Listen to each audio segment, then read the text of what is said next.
previously on Life. We started with empires. We came to the nation states. And believe me, through globalization now, this is a century of cities.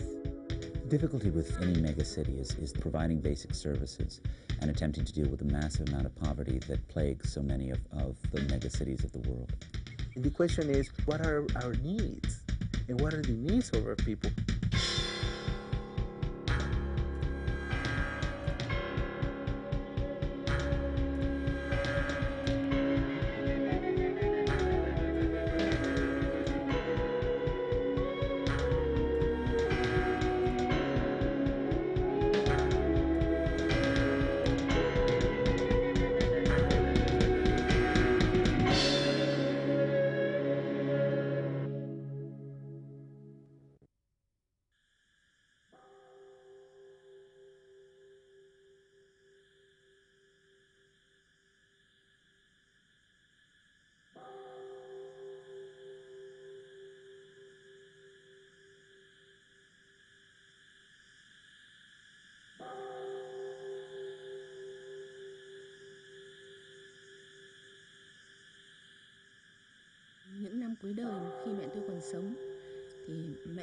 In the last few years of her life, my mother always reminded me of my debt to Nyapha village. My mother bound me to that emotional debt. Because of her 3 children, I'm the only daughter who has followed her career in journalism and her love for literature.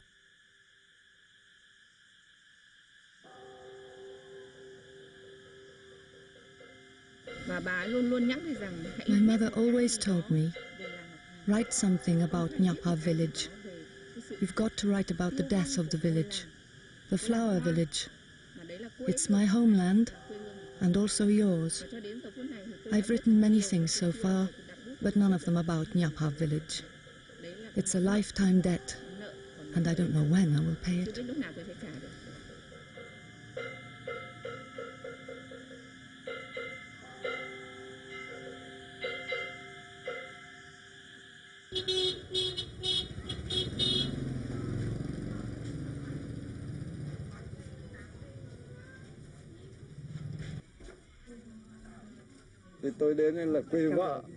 This was my wife's homeland, Ling's mother's homeland.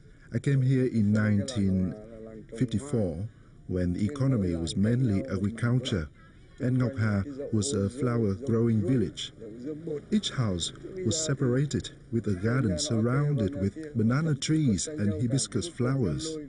Today, houses stand next to one another and people live and fight for the separating wall. Today, there isn't a meter of land left. People fight for it and grab it all.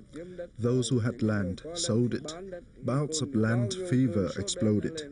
People ran after money, selling land and collecting gold.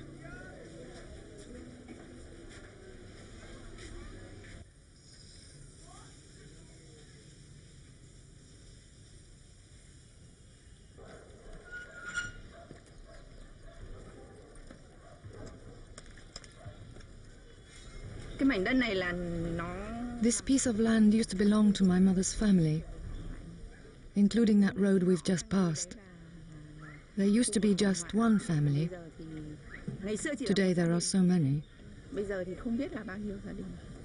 I haven't been here for dozens of years, even though I live very nearby. This is the only garden left. This garden belongs to the cooperative, and Mr. Tuok's family are contracted to use it and pay tax every year.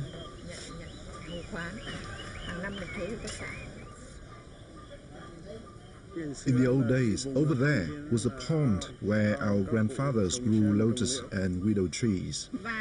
And in that lotus pond, our grandparents made tea in a very fancy way. At night, they opened lotus petals, put tea leaves inside and closed them. At dawn, they got the tea out, and it was infused with lotus fragrance. Then they used the dewdrops from the lotus leaves as water for their tea. That's how our grandparents drank tea.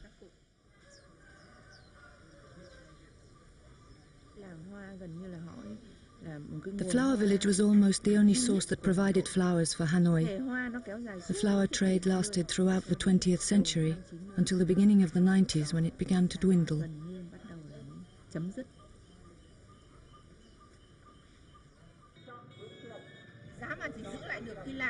If only we could have kept this village as it was in the 60s or 70s, it'd be wonderful. I remember in my childhood it was still very beautiful. At the entrance to the village was a kapok tree, a village communal house, a pond and flower gardens on both sides. Houses nestled among flower gardens, unlike today, where they stand next to one another.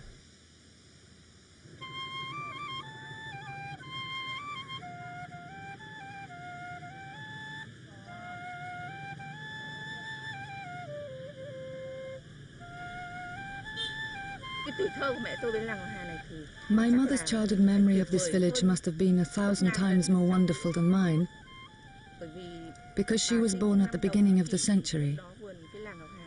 I can't even begin to imagine how beautiful this village was then.